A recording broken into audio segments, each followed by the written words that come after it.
Oi, gente. Meu nome é Yuri Negreiros. Espero que vocês estejam bem e com saúde quando estiverem assistindo esse vídeo. Bem, eu sou ator de teatro e dentro do teatro eu desempenho outras funções também. Eu sou diretor, eu dirijo a cena, eu sou dramaturgo, apesar de achar essa palavra dramaturgo um pouco pesada, mas dramaturgia é uma palavra que me interessa muito, porque dramaturgia capta a narrativa, né?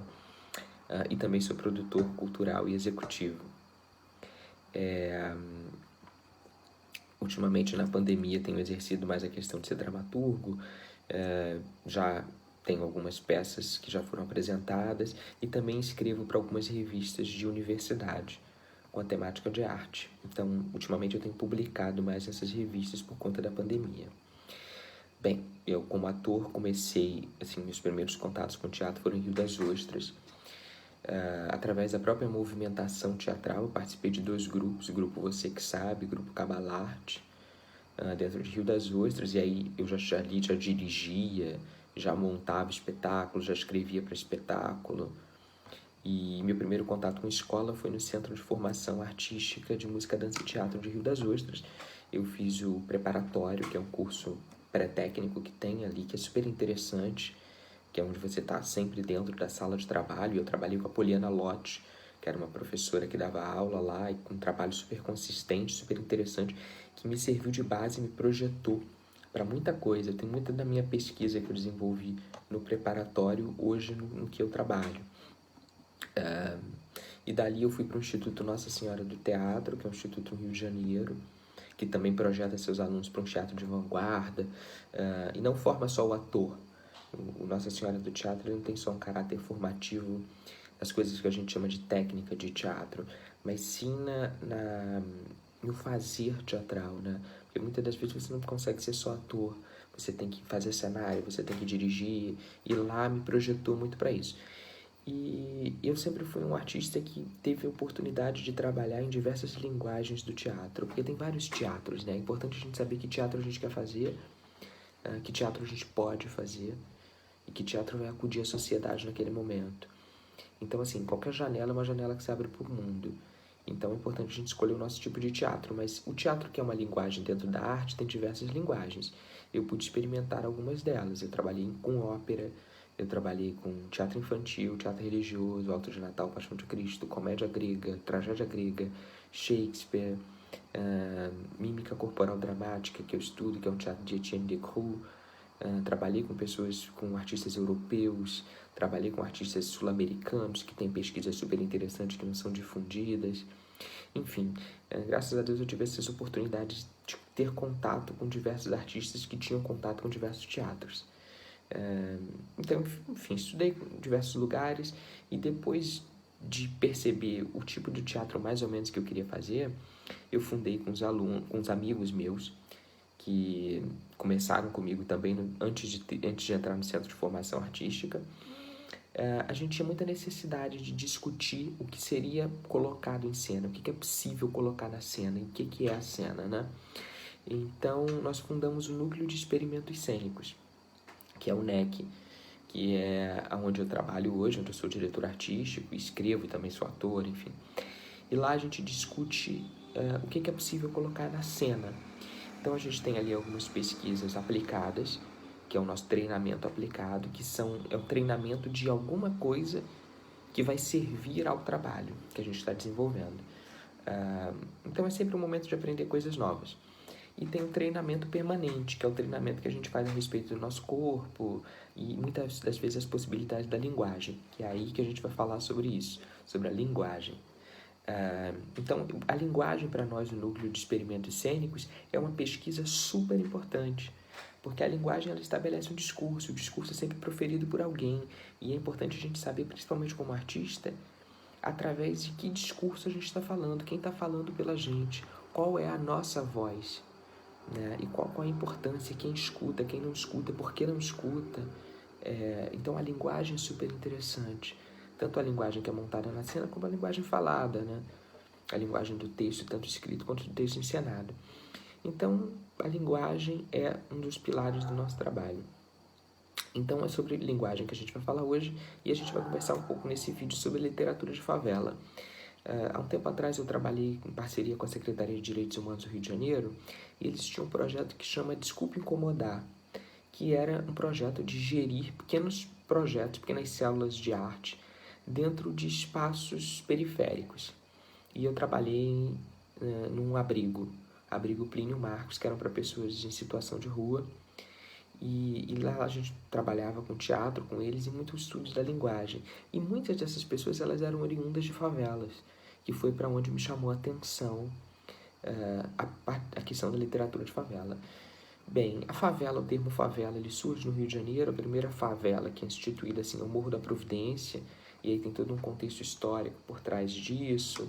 Muitos dizem que eram soldados voltados da Guerra do Paraguai, e que favela também é um tipo de vegetação que havia naquele morro, enfim. Mas é importante a gente ressaltar que essa literatura, que eu falei literatura de favela, ela é um verbete que procura, então se você procurar a literatura de favela, ela é um verbete que procura mapear a cultura da favela que se expandiu na década de 90. E esse ramo da literatura, ele busca mapear essas manifestações artísticas produzidas nas favelas, nas comunidades periféricas, né? Bem, então é basicamente isso. A literatura de favela, ela tem três expoentes, três caras principais. Uma é a Carolina Maria de Jesus, o outro é o Paulo Lins e o terceiro deles é o Luiz Paulo Correia e Castro. Esses são os três caras que eles são os pilares da literatura de favela hoje em dia. Mas não quer dizer que só porque a pessoa mora na favela que ela tem que produzir literatura de favela. Esse verbete, ele de maneira nenhuma ele tem a intenção de cercear o discurso ou de encaixotar ideias. Não é isso. Existem muitos autores que são de comunidade, que eles escrevem, que eles são de comunidade, são de favela, são autores que moram nessa região, mas eles escrevem sobre diversos temas, né? E é interessante também a gente entender a narrativa dessas pessoas de favela a partir de temas que não são temas de favela. Então tem dois caras que eu gosto muito, dois livros que eu gosto muito de duas pessoas interessantes. Um é o Eu Sempre Fui Azul, do Lohan Rocha, que foi um livro lançado em 2017 que fala sobre depressão, super interessante. E o outro é Palavras do Mundo, da Renata Leta, que começou a partir de uma página no Facebook, em 2017 também, curiosamente, dois são de 2017, ela lança o livro dela, que é um livro muito rico, que fala sobre diversas coisas de uma maneira muito poética. Mas é basicamente isso. A gente não pode cercear o discurso, mas é interessante a gente conhecer essa literatura. E é claro, de uma maneira que, por exemplo, o Ariano Suassuna, dentro da obra dele, fala sobre o sertão, sobre as dores do sertão, sobre a fome, sobre a sede, sobre a pobreza e também sobre a riqueza, sobre as tradicionalidades do sertão. É basicamente a mesma coisa que acontece com a literatura de favelas. A regionalidade é importante, né? Então eu queria ressaltar que o CUFA, que é a Central Única de Favelas, eles têm um festival Favela Literária que acontece em 24 capitais do Brasil, e a final é no Viaduto de Madureira, super interessante. E a CUFA fomenta esses artistas de favela a produzirem, né, o pensamento deles em forma de literatura. Isso é muito interessante. A primeira coisa, a primeira obra que se tem notícia de algo que busca retratar uma comunidade é o Cortiço do Aloysio de Azevedo. E ali ele expõe várias coisas, várias questões, e se eu não me engano é naturalismo. Então ali ele percebe que a favela constitui um tipo particular de exclusão, né? E aí ele vai falar sobre isso, e é um livro muito interessante, um clássico da literatura brasileira, que vale muito a pena ser lido. Inclusive é um livro que eu gosto muito. Mas hoje, especificamente, eu vou falar de duas pessoas que eu adoro, que é a Carolina Maria de Jesus. O livro mais famoso dela é esse aqui, Quarto de Despejo. Há um tempo atrás foi até cobrado nos vestibulares da UERJ, se eu não me engano. Então, aqui tem esses post-its porque ele foi comprado num sebo, então a pessoa colocou uma etiqueta aqui e aí eu cobri para vocês verem melhor. Esse aqui é um exemplar da editora Ática e é super interessante. E aí a Carolina de Jesus é uma catadora de papel, era uma catadora de papel da favela do Canindé, em São Paulo, e eu vou falar um pouquinho dela para vocês hoje, espero que vocês gostem. Então chama Quarto de Despejo, Diário de uma Favelada.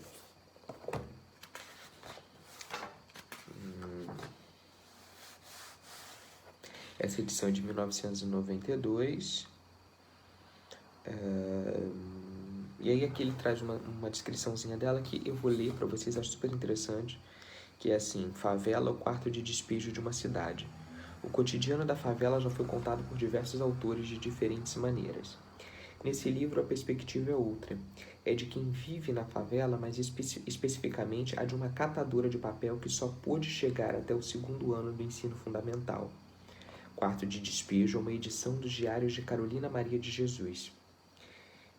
Migrante de Sacramento, Minas Gerais, mãe solteira e moradora da primeira favela grande de São Paulo, a Canindé, que foi desocupada em meados dos anos 1960 para a construção da Marginal Tietê. O livro relata a amarga realidade dos favelados na década de 1950, os costumes de seus habitantes, a violência, a miséria, a fome e as dificuldades de se obter comida.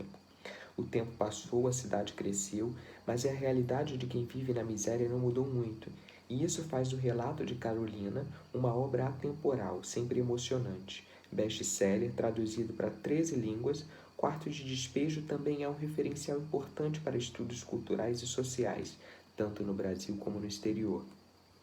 Conheça a história do descobrimento desse livro no prefácio a seguir, escrito pelo jornalista Adálio Dantas. Ao final desse livro, vejo o depoimento de Carolina sobre a luta pela sobrevivência e seu ponto de vista em relação ao sucesso dessa obra. Então, a Carolina, claro, ela não tinha oportunidade de publicar o livro, então o Adálio Dantas foi o cara que descobriu a Carolina, e ele escreve um prefácio aqui, que eu vou ler para vocês também. Para os leitores dessa edição de Quarto de Despejo, é preciso que eu me apresente. Entrei na história desse livro como jornalista, verde ainda, com a emoção e a certeza de quem acreditava poder mudar o mundo, ou pelo menos a favela do Canindé e outras favelas espalhadas pelo Brasil. Repórter, fui encarregado de escrever uma matéria sobre uma favela que se expandia à beira do rio Tietê, no bairro do Canindé. Lá no rebuliço favelado encontrei a negra Carolina, que tanto se colocou como alguém que tinha o que dizer, e tinha.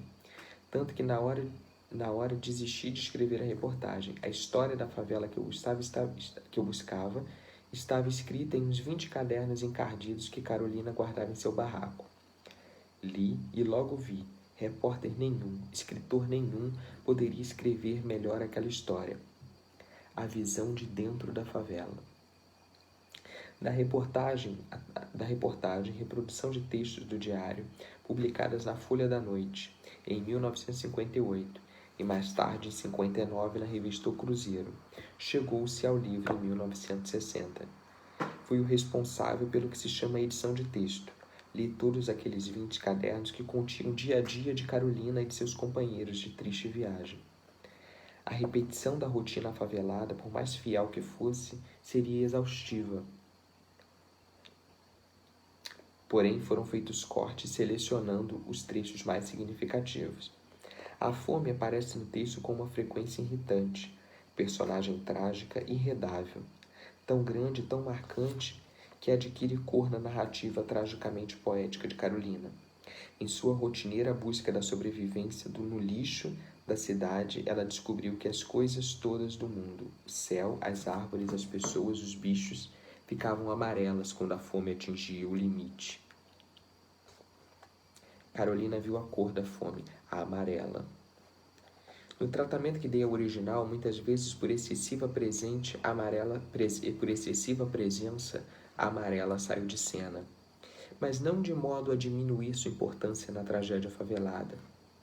Mexi também na pontuação, assim como em algumas palavras cuja grafia poderia levar à incompreensão da leitura.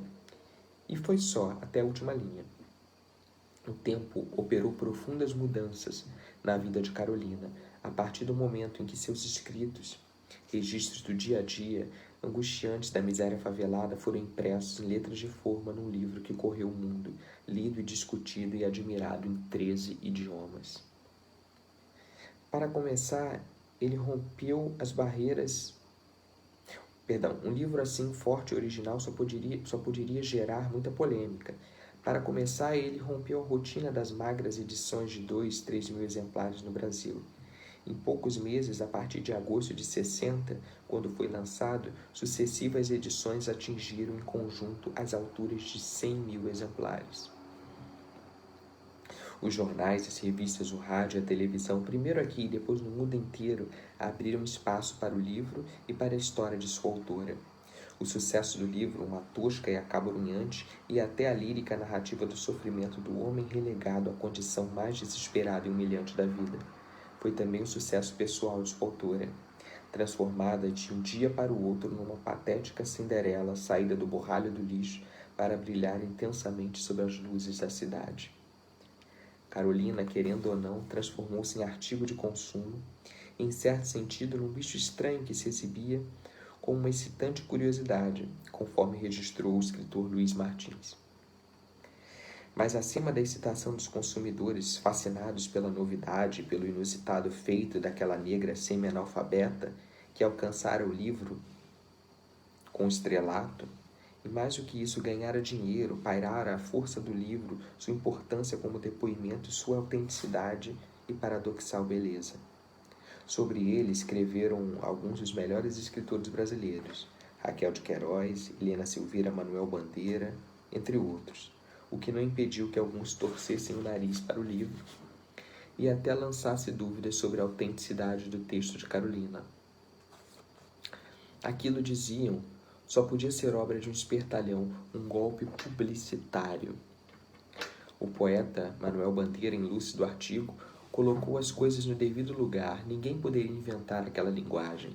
Aquele dizia as coisas com extraordinária força criativa, mas típico de quem ficou a meio do caminho da instrução primária, exatamente o caso de Carolina, que só pôde chegar até o 2º ano de uma escola primária de Sacramento, Minas Gerais.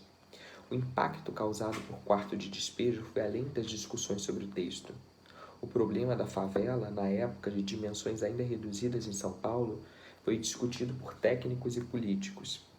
Um grupo de estudantes fundou o Movimento Universitário de Desfavelamento, cuja sigla MUD revelava ao mínimo uma intenção generosa, ou um sonho, e Carolina era alçada à condição de cidadã, com título oficial conferido pela Câmara Municipal de São Paulo.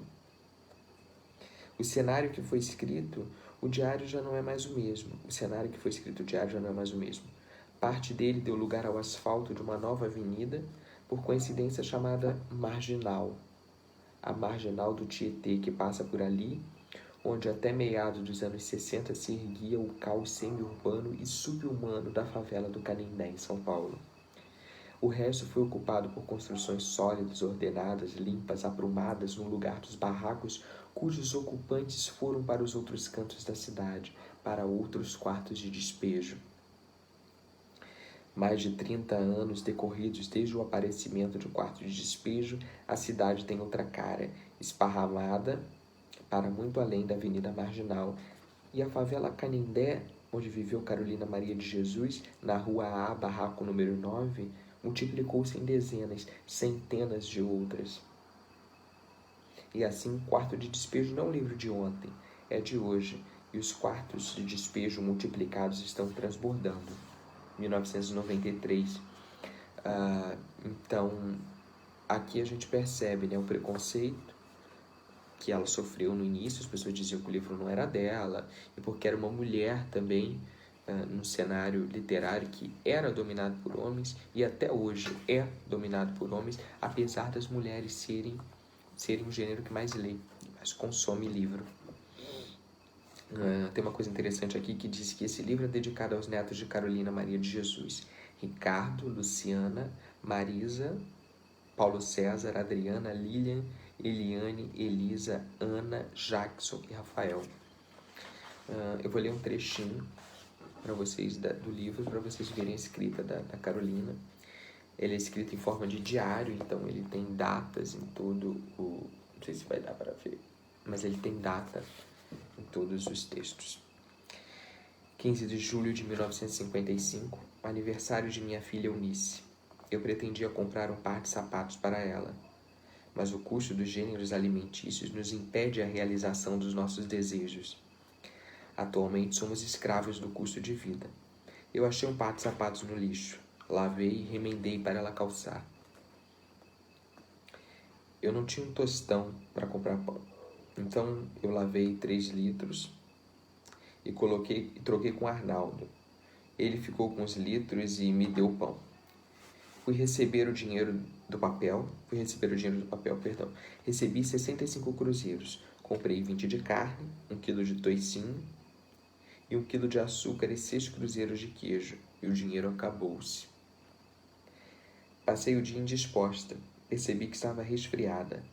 À noite o peito doía-me e comecei a tossir.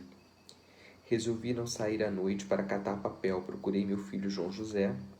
Ele estava na rua Felisberto de Carvalho, perto do mercadinho. O ônibus atirou um garoto na calçada e a turba fluísse. Ele estava no núcleo, dei-lhe uns tapas e em 5 minutos ele chegou em casa. Ablui as crianças, aleitei-as e abluí-me e aleitei-me. Esperei até às 11 horas um certo alguém, ele não veio. Tomei o melhoral e deitei-me novamente. Quando despertei, o astro-rei deslizava no espaço. A minha filha Eunice dizia: vai buscar água, mamãe. Aqui tem algumas ilustrações. O livro tem algumas ilustrações muito bonitas. Muito fortes também, mas muito bonitas.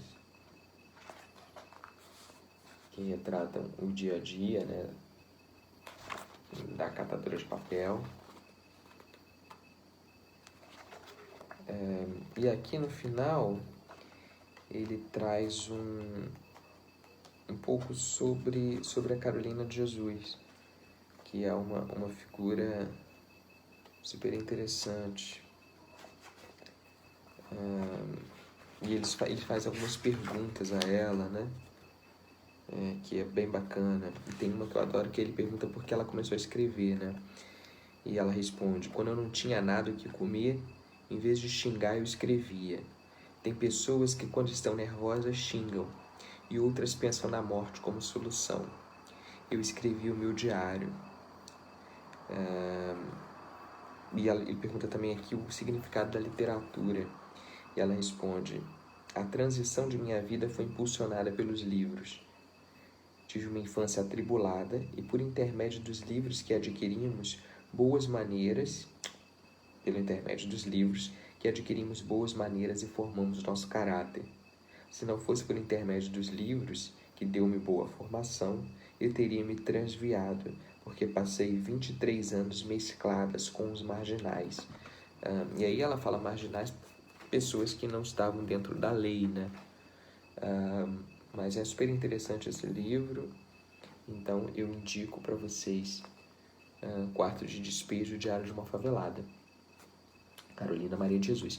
Para quem gosta de teatro, tem um espetáculo de um grande diretor de teatro, qual eu tive prazer de trabalhar, que se chama Ribamar Ribeiro, diretor da companhia Os Ciclomáticos, no Rio de Janeiro, uma companhia com mais de 25 anos de estrada.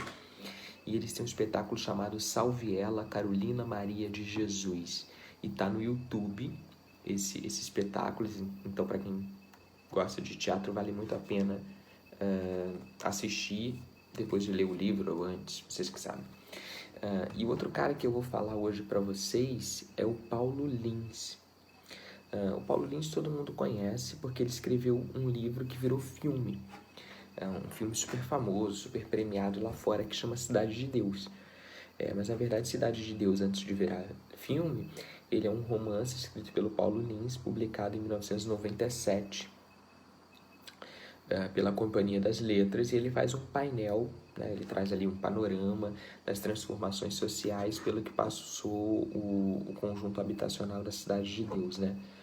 E outra coisa super interessante é que ele traz ali o panorama da pequena criminalidade que havia na favela nos anos 60, a situação de violência generalizada e de domínio de um tráfico de drogas na década de 90.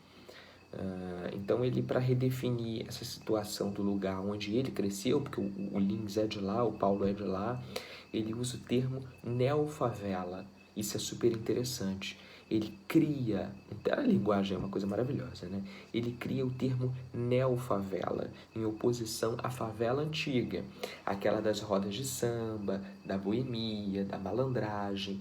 Ele cria aí esse termo para contrastar com essa favela romântica, né, que a gente está acostumado com uma área periférica do Rio, mas de maneira romântica. Então esse termo neofavela é criado pelo Paulo para abordar a favela a favela que descende dessa criminalidade dos anos 90 que ele retrata no livro, que até hoje são as grandes facções criminosas, um narcotráfico pesado e violento, opressor. Então, é basicamente isso que ele quer dizer, né? E o livro se baseia em fatos reais, se divide em 3 partes. História de Inferninho, a história de Pardalzinho, a história de Zé Miúdo, e grande parte do material foi coletado durante 8 anos, segundo Paulo, né? Então é super interessante, assim. E na época que foi lançado, foi super aplaudido pela Companhia das Letras e pelo Roberto Schwartz, que é um grande editor brasileiro. E eu vou ler um pedacinho desse livro para vocês. Eu tenho os pedaços que eu escaneei aqui, porque o meu exemplar não está aqui agora, mas eu adoro, e é da primeira parte, é do História de Inferninho. E aí ele vai dizer assim, é um recorte, né? Nuvens jogavam pingos sobre as casas, no bosque, no campo, que se esticava até o horizonte. Buscapé sentia o sibilar do vento nas folhas dos eucaliptos. À direita, os prédios da Barra da Tijuca, mesmo de longe, mostravam-se gigantescos. Os picos das montanhas eram aniquilados pelas nuvens baixas. Daquela distância, os blocos de apartamento onde morava, à esquerda, eram mudos. Porém, parecia escutar os rádios sintonizados em programas destinados às donas de casa, a cachorrada latindo, a correria das crianças pelas escadas. Repousou o olhar no leito do rio que se abria em circunferências por toda a sua extensão. As gotas de chuva fina e suas íris, num zoom de castanhos, lhe trouxeram flashbacks. O rio limpo, o goiabal que decepado cedera lugar aos novos blocos de apartamento, algumas praças agora tomadas por casas, os pés de jamelão assassinados, assim como a figueira mal-assombrada e as mamoeiras. O casarão abandonado, que tinha piscina e alguns campos do Paúra e Baluarte, onde jogar a bola defendendo o dente de leite do Oberon, deram lugar às fábricas.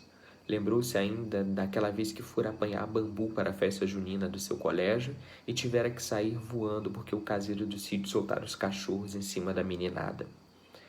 Trouxe de volta ao coração pera, uva, maçã, o pique-esconde, o pega-vareta, o autorama que nunca tivera e as horas em que ficava no galho da amendoeira vendo a boiada passar. Remontou aquele dia em que seu irmão ralou o corpo todo quando caiu da bicicleta, no barro vermelho. E como eram belos os domingos em que ia à missa e ficava até mais tarde na igreja participando das atividades do grupo jovem, depois o cinema, o parque de diversões. Era infeliz e não sabia. Resignava em seu silêncio como o fato de o rico ir para Miami tirar onda, enquanto o pobre vai para a vala, para a cadeia, para a puta que o pariu. Certificava que as laranjadas aguadas e açucaradas que bebera durante toda a infância não eram tão gostosas assim. Tentou se lembrar das alegrias pueris que morreram uma a uma, a cada topada que dera na realidade. Em cada dia de fome que ficara para trás, recordou-se de Dona Marília, de Dona Sônia e de outras professoras do curso primário, dizendo que se estudasse direito seria valorizado no futuro. Porém, estava ali desiludido com a possibilidade de conseguir emprego para poder levar seus estudos adiante, comprar sua casa própria, ter sua grana para sair com a namorada e pagar um curso de fotografia, bem que as coisas poderiam ser como as professoras afirmavam. Pois se tudo corresse bem, se arranjasse um emprego, logo compraria uma máquina e uma porrada de lentes. Sairia fotografando tudo que aparecesse interessante. Um dia ganharia um prêmio. A voz de sua mãe chicoteou sua mente. Esse negócio de fotografia é para quem já tem dinheiro. Você tem que entrar para a aeronáutica, marinha, até mesmo para o exército, para ter um futuro garantido. Militar é que está com dinheiro. Não sei o que você tem nessa cabeça. Então esse é um pedacinho do texto. da página 14 de Cidade de Deus, da edição de 2017 da Companhia das Letras. E é um livro que eu realmente gosto muito. Ele, para quem não puder ler ou não quiser ler o livro, ele teve um conjunto de 3 adaptações, né, que é o Cidade de Deus filme, de 2002, se eu não me engano, Cidade dos Homens, que foi uma série que a Globo, TV Globo, exibiu de 2002 a 2005, com Laranjinha e Acerola. Enfim, foi muito interessante para as comunidades, porque os atores, muitos eram de grupos teatros de comunidade, e o Cidade dos Homens filme, que foi em 2017. Então, espero que vocês tenham gostado de saber um pouquinho sobre literatura de favela. Espero que gostem desse tipo de literatura, que procurem esses novos autores que precisam ser lidos, essas vozes que precisam ser escutadas, essas narrativas que precisam ser escutadas, porque a maioria das pessoas que talvez vão assistir podem não ser moradoras de comunidade, mas a injustiça social que oprime a comunidade é a mesma injustiça social que oprime todo mundo. Eles só sofrem mais por conta da desigualdade social e econômica. Mas, assim, é muito interessante a gente ouvir essas narrativas e ajudar esses artistas a ficarem conhecidos, porque é um bom trabalho. Então é isso, mais uma vez desejo saúde para todos.